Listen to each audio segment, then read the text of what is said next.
রাজা, জ্ঞানের রাজা, রসিক রাজা।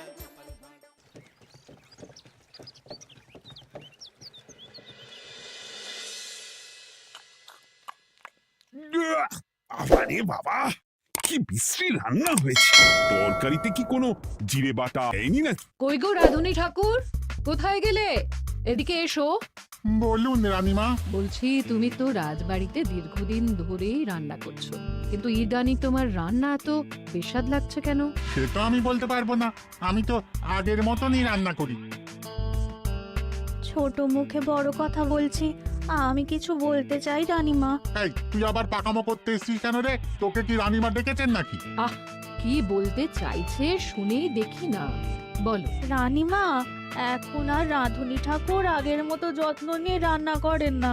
রান্নাঘরে পড়ে পড়ে ঘুমোয় আর তাড়াহুড়ো করে কোনো রকমে রান্না করে দেন। একদম বাজে কথা বলবি না। বাজে কথা না রানীমা, শিলনোড়ায় বাটতে ওনার কষ্ট হবে বলে আজকাল রাঁধুনি ঠাকুর শুধু জিরে ফোড়ন দিয়ে রান্না করেন।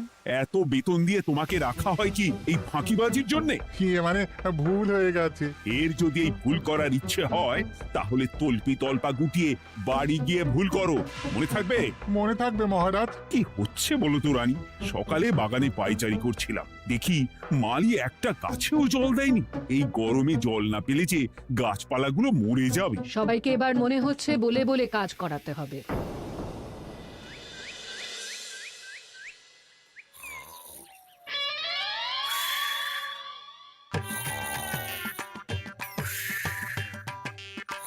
কি গো, কদিন ধরে তো তুমি শুধু খাচ্ছ আর ঘুমোচ্ছ।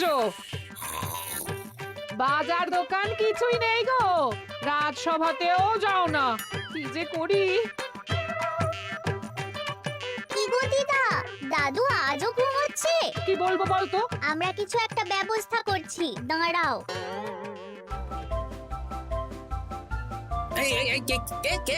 ওঠো দাদু, আর কত ঘুমে? কুড়েমির একটা সীমা থাকে।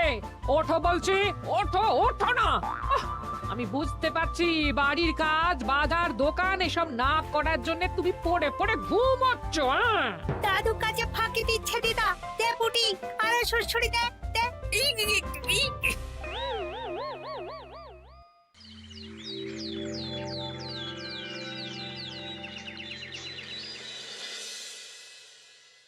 মহারাজের শরীর খারাপ না মন খারাপ? মহারাজ এরকম চুপ করে ঘুম মেরে থাকলে তো রাজপাট সব উঠে যাবে। কিছুই বুঝতে পারছি না। মহারাজ আছেন চুপটি করে, নেই যে মুখে শব্দ। ফাঁকি দিলে এবার তাকে করব আমি জব্দ। অনেক শুয়েছি, আর নয়। মহারাজ, কে ফাঁকি দিচ্ছে? আমি তো ফাঁকি দিই না। পণ্ডিত, তুমি দিচ্ছ নাকি ফাঁকি? না না, বৈদ্য। আমি ফাঁকি দিলে সবাই ওই রোগে ভুগে মরে যাবে। আমি তো রোজ সময়ই রাজসভায় আসি, তাহলে আমি বলছি আসল কারণ। রাজবাড়ির রাঁধুনি ফাঁকি দিচ্ছে, আর 3 দিন ধরে রাজসভায় গোপাল বেপাত্তা। হ্যাঁ, এই গোপাল বেটাই আসল ফাঁকিবাজ। ওকে বরখাস্ত করে দিন। গোপালকে যদি বরখাস্ত করা হয় তাহলে বিপদে আপদে মহারাজের পাশে দাঁড়াবে কে? অসময় মহারাজ বুদ্ধি পাবেন কার কাছে? এই সুযোগ, এই সময় গোপালকে মহারাজের চক্ষুশূল করতে হবে, তাহলে আমি একেবারে জেঁকে বসতে পারবো। মহারাজ, গোপাল ঠিক কতটা ফাঁকিবাজ হয়ে উঠেছে তার কোনো ইয়ত্তা নেই। হ্যাঁ, বলুন তো। বেটা গোপাল কোনোদিন সঠিক সময়ে রাজসভায় আসে না। কোনো দিন তো আসেই না, যেমন আজকেও আসেনি। আর না এলে মহারাজকেও কারণটা জানায় না। আপনাকে সম্মান করা তো দূরের কথা, কোনো ভ্রুক্ষেপই করে না। এটা কিছুটা হলেও মন্ত্রী মশাই ঠিক কথা বলছেন। হ্যাঁ, এ তো একদম সঠিক কথা। ঠিক বলেছ।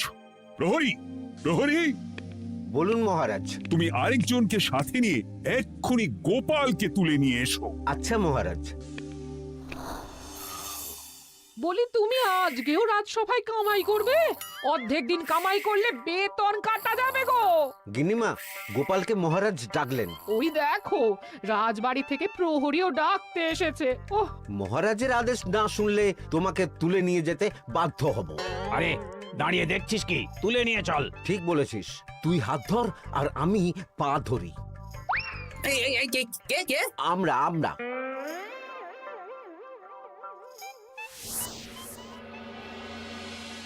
এসব কি গোপাল? তুমি বাড়িতে আছো, ঘুমোচ্ছ, অথচ রাজসভায় আসছো না, কি ব্যাপার? আগে মহারাজ, মস্তিষ্ককে বিশ্রাম দিয়ে বুদ্ধি বাড়াচ্ছিলাম। অনেক ব্যবহার হয়েছে তো, তাই একটু বিশ্রাম দরকার আর কি। আমার পুরো রাজসভাটাই ফাঁকিবাজ। আমি সবাইকেই বিদায় করব, আর গোপালকেও। এই সেরেছে, আমি ফাঁকিবাজ নই মহারাজ। আমি খোঁজ নিয়ে দেখেছি, সবাই কম বেশি গায়ে হাওয়া লাগিয়ে ঘুরছে। মহারাজ, আমি তো নদীর পাড়ে বসে শীতল হাওয়া গায়ে লাগাই, তবেই তো ঢেউয়ের মতো আমার ছন্দ আসে। কেউ ফাঁকিবাজ না মহারাজ, আসল ফাঁকিবাজ গোপাল। মহারাজ, আমি যদি দরকারে আপনাকে বুদ্ধি দিয়ে, ফাঁকা সময়ে বিশ্রাম দিয়ে ফাঁকিবাজ হই, তাহলে মন্ত্রী মহা ফাঁকিবাজ। কারণ মন্ত্রীর কাজ রাজাকে বুদ্ধি দেওয়া, তা তিনি করেন না বলেই আমাকে দরকার পড়ে। আমি তো ভাঁড়, আমি শুধু হাসাবো, এটাই আমার কাজ। তাতে কি, সেনাপতিও তো সেনাপ্রধান, ও কি যুদ্ধ করে? রাজ্যে শান্তি শৃঙ্খলা বজায় আছে, তাহলে যুদ্ধ করে হবেটা কি? হ্যাঁ, অকারণে পায়ে পা দিয়ে যুদ্ধ বাঁধাবো নাকি? হ্যাঁ, যত সব। যখন তখন বিপদ আসতে পারে, তাই যুদ্ধের জন্য সব সময় সামরিক শক্তিকে প্রস্তুত থাকা দরকার। হ্যাঁ, এটা গোপাল ঠিক বলেছে। সেনাপতিকে তো কোনোদিন সেসব নিয়ে মহড়াও করতে দেখি না। তাহলে দাঁড়ালো 3 জন ফাঁকিবাজ। মূল অভিযুক্ত গোপাল দিন রাত কামাই করে, মন্ত্রী মহারাজকে বুদ্ধি দেয় না, আর সেনাপতি যুদ্ধের প্রস্তুতি নেয় না। এই 3 জনকে আমি বিদায় করব। এই সেরেছে, এ তো দেখছি বিনা মেঘে বজ্রপাত। না, তবে তোমরা যে ফাঁকিবাজ নও সেটা প্রমাণ করার জন্য 12 ঘন্টা সময় দেব। আমাদের কি করতে হবে? তোমাদের 3 জনকে 3টে খালি বস্তা দেব। প্রত্যেকে ওই খালি বস্তা নিয়ে জঙ্গলে যাবে, আর এই 12 ঘন্টার মধ্যে জঙ্গল থেকে বস্তা ভরে আনবে। একটা বস্তা ভরার জন্য 12 ঘন্টা সময়? এ তো খুবই সহজ কাজ। সহজ কঠিন জানি না, যে ফাঁকি দিয়ে ফাঁকা বস্তা জমা দেবে বা কিছুটা ভর্তি কিছুটা খালি আনবে, সে সাজা পাবে। আচ্ছা মহারাজ, আমি বস্তায় কি নিয়ে আসবো সেটা কি আপনি দেখবেন? তা দেখব না, কিন্তু বস্তা ভরে আনতে হবে। আর যা বস্তায় ভরে আনবে তাই নিয়ে সবাই বাড়ি ফিরে যেতে পারবে। তার মানে বস্তাতে যা থাকবে সব বস্তার মালিকই পাবে। একদম তাই। বুঝে গেছি, ভিতরে কোনো গভীর পরিকল্পনা আছে। প্রহরী, প্রহরী, তুমি এই 3 জনকে 3টে বস্তা দিয়ে দাও। যথা আজ্ঞা মহারাজ। আর বাকি সভাসদেরা আজকে রাজসভাতেই থাকুক। ওরা 3 জন আসবে, ওদের বিচার হবে, তারপর ফিরবে। আমাদের খাওয়া দাওয়া তাহলে রাজবাড়ির তরফ থেকেই দেয়া হবে মহারাজ? হ্যাঁ। জঙ্গলে তো যাচ্ছি, কি নেব? গোপাল, আমি বলি কি, তুমি বরং আমার বস্তায় ঢুকে যাও, আমি তোমাকেই নিয়ে ফিরে যাই, ল্যাটা চুকে যাবে। আপনি যদি একা আমাকে বস্তায় ভরে নিয়ে যেতে পারেন তো চলুন। একা? এই সেরেছে। দাঁড়ান, আমি আপনার কাঁধে চড়ে দেখি আপনি আমাকে বইতে পারবেন কি পারবেন না। না না, মুখ ফসকে বলে ফেলেছি, মাথা খারাপ নাকি? তাহলে নিজের মতন থাকুন।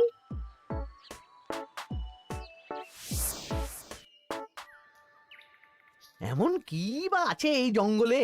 আমার কাজে লাগার মতন তো কিছুই দেখতে পাচ্ছি না। ওই তো ওই দিকটা একটু ছায়া আছে বেশ, ওই গাছের নিচে গিয়ে বিশ্রাম নিই। সেনাপতি, অত চিন্তা ভাবনা করার কিছুই নেই। মহারাজ তো আর দেখবেন না আমরা বস্তায় কি ভরে নিয়ে যাব। 12 ঘন্টা অনেক সময়।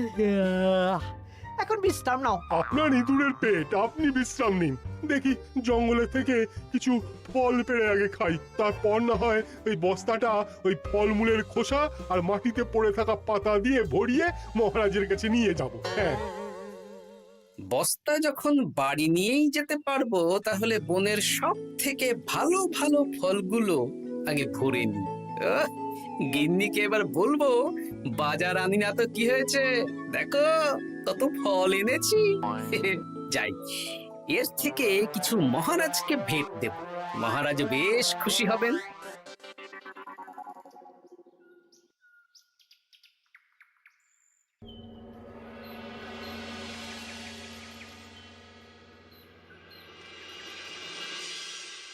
উফ, এই এত বড় জ্বালার মতো পেটখানা নিয়ে এই পেল্লাই গাছে উঠবো কি করে? দূর দূর, আশেপাশে ঢিল পাথরও দেখতে পাচ্ছি না। এই বুড়ো বয়সে হাড়গোড় ভাঙলে সে এক খারাপ ব্যাপার হবে। আরে দূরে ওদিক থেকে আওয়াজ পাওয়া যাচ্ছে, তার মানে এই বনে কেউ এসেছে। ভাই মদন, এই গাছটা ঝড়ে ভেঙে অনেক দিন পড়েছিল, এটা তো নেবই। তুই ওদিকে দেখ, কত মোটা একটা সেগুন গাছ রে। ওই গাছটা নিয়ে গেলে আমরা 1 বছর বসে খেতে পারবো। তাহলে আর দেরি কেন, হাত লাগা। আরে আরে আরে করো কি এগুলো সব আমাদের মহারাজ কৃষ্ণচন্দ্রের পছন্দের গাছ। ভুলেও এই গাছ কেটে নিয়ে যাওয়ার ভাবনা চিন্তা করো না। আর ওই সেগুন গাছটা তো মহারাজের সবচেয়ে প্রিয়। আরে মহারাজ কি করে জানবে শুনি, এই বনে তো তিনি ভুল করেও আসেন না। এই যে আমি আসি, আমি মহারাজের দূত। তোমরা যদি ভুল করে ওই সেগুন গাছে হাত দাও তাহলে কিন্তু তোমাদের গর্দান যাবে। এই সেরেছে, কিন্তু আমরা তো কাঠুরিয়া, কাঠ ছাড়া পেট চালাবো কি করে? সে তোমাদের ব্যবস্থা তোমরা করো, অন্য অনেক কাজ আছে। এই সামনের গাছটা মরে পড়ে আছে, এটার কাঠ আমরা নিয়ে যেতে পারবো তো? তা পারবে, এতে অত চিন্তার ব্যাপার নেই। গোপাল আছে যখন, তখন এই রাজ্যের কেউ মুশকিলে থাকবেই না। শুধু তোমাদের একটা কাজ করতে হবে। কি কাজ? এই নাও বস্তা।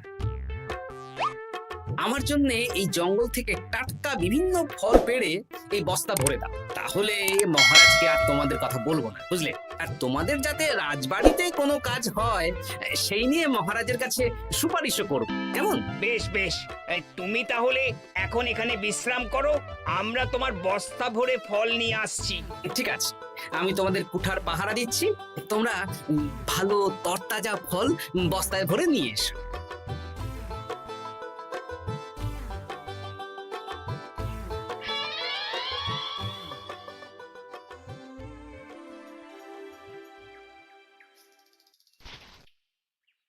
ব্যাস ব্যাস ব্যাস, আমার বস্তায় পাতা ভরা হয়ে গেল, এবার যেতে হবে। আমারও বস্তা ভরা হয়ে গেছে মন্ত্রী মশাই। হ্যাঁ, কটা ফল খেলাম আর কটা ভরে নিলাম, আর বাকি জঙ্গলের পাতা ভরে ফেলেছি। হ্যাঁ, আবার কি কি ভরেছি আর কি ভরিনি সেসব তো মহারাজ আর দেখতে যাবেন না। তাহলে আর দেরি কেন, চলুন হাঁটি হাঁটি পা পা করে এগিয়ে যাই। গোপালকে তো দেখতে পাচ্ছি না। ও বেটা যা কুঁড়ে, হয়তো এখানে এসেও ঘুমিয়ে পড়েছে। আবার কালকে সকালবেলা উঠবে।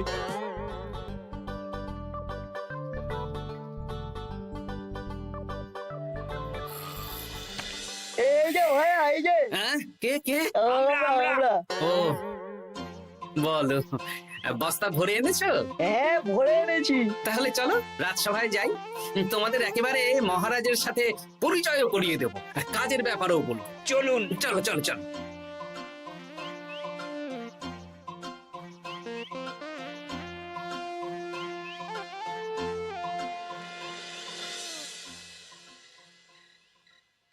দেখা যাক মন্ত্রী সেনাপতি গোপাল কখন বস্তা ভরে আনে।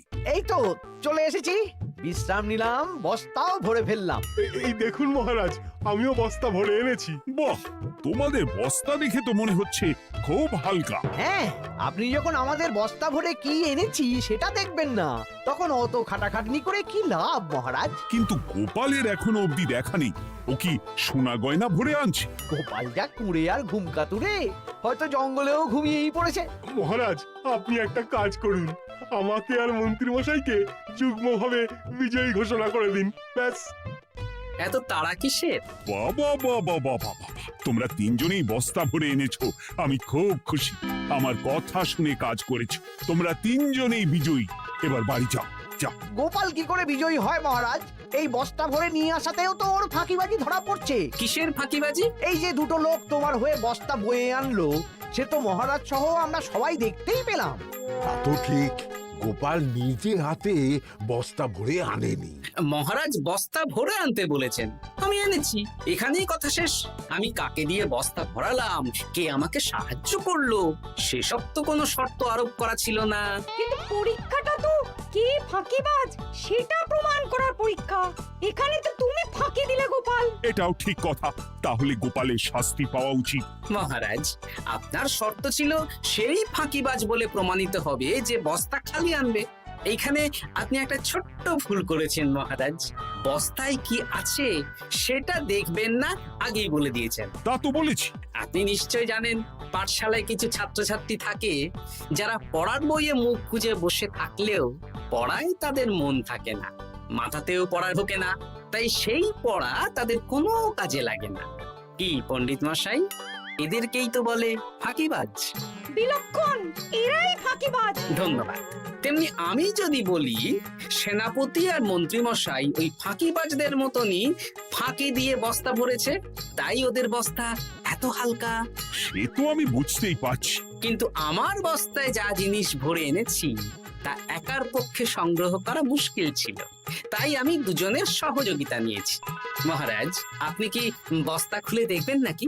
না না, আমি খুলে দেখলে আমার কথার খেলাপ হবে। এবার তো দেখছি আবার তিনজনের পরীক্ষা নিতে হবে। হ্যাঁ, নইলে প্রকৃত ফাঁকিবাজ কে সেটা প্রমাণ হবে না। কিন্তু ফাঁকিবাজ ধরার উপায় কি? মহারাজ, আমরা বরং আমাদের বস্তা নিয়ে বাড়ি না গিয়ে একদিন কারাগারেই থাকি, আর তাতেই প্রমাণ হবে এই বস্তায় সত্যি কি আছে যা আমাদের নিজেদের কাজে লাগবে। এটা ভালো বুদ্ধি। মহারাজ তখনই কারাগার থেকে আমাদের মুক্ত করবেন যখন আমরা আর থাকতে না পেরে ডাক দেব, আর যে আগে বেরোতে চাইবে সে সব থেকে বড় ফাঁকিবাজ, মানে যে আগু পিছু না ভেবে কাজ করে। বেশ, তাহলে তাই হোক। মহারাজ, কারাগারে শুধু জল ছাড়া আর কিচ্ছু দেওয়া হবে না, কারণ বস্তায় তো আর জল থাকতে পারে না। না না, তা কি করে হয়? শুধু জল? হ্যাঁ, আমি তো লোককে দিয়ে বস্তা ভরিয়েছি। আপনারা নিজে কি এমন কাজের জিনিস ভরেছেন সেটাই প্রমাণ হবে। বেশ, তাহলে তোমরা কারাগারে যাও। প্রহরী, ব্যবস্থা করো। আর এই দুজন কাঠুরিয়া বেশ কর্মঠ মহারাজ, যদি কোনো রাজবাড়ির কাজ থাকে এদের দিয়ে করাতে পারেন। আমার বাগানের মালিটা খুব ফাঁকি দিচ্ছে, তাহলে ওদের সাথে কথা বলে নিচ্ছি। যাও যাও, তোমরা কারাগারে যাও।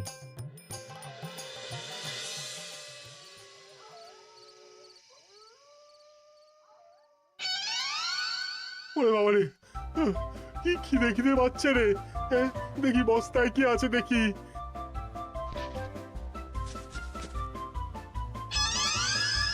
দু একটা পচা ফল, দেখি দেখি একটু ভালো আছে।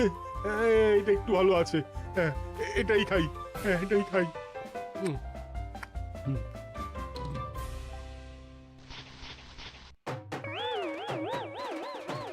আমি তো শুধু পাতা ভরেছি, কি সেরেছি? আমাকে কি জল খেয়েই কাটাতে হবে? এবার আমি দেখি। আহ, টাটকা ফল আর জল। আমার কাছে যা ফল আছে এগুলো খেয়ে আরাম করে 5-6 দিন কেটে যাবে। ও গোপাল, আমাকেও কটা ফল দাও না গো। ও গোপাল, আপনি এখান থেকে উঠুন, অন্য বাগানে ফুল হয়ে ফুটুন। ফল খাবেন? এখন কর্মফল ভোগ করুন। ওরে বাবা, জল খেয়ে আর কতক্ষণ কাটাবো?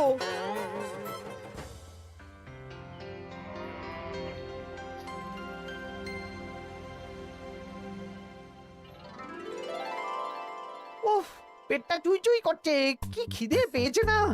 আমি আমি বাড়ি যাব। আপনি বাড়ি যাবেন? হ্যাঁ। তাহলে বেরিয়ে আসুন, বেরিয়ে আসুন। বেটা গোপাল কায়দা করে এমন শর্ত দিতে বললো, পুরো ফেঁসে গেলাম। আমারও তো খাওয়ার মতন তেমন কিছু নেই, আমিও এখানে থাকবো না। আমি এখানেই আছি, ফল খাবো, জল খাবো, আর প্রকৃতির ডাক এলে একটু বাইরে যাব।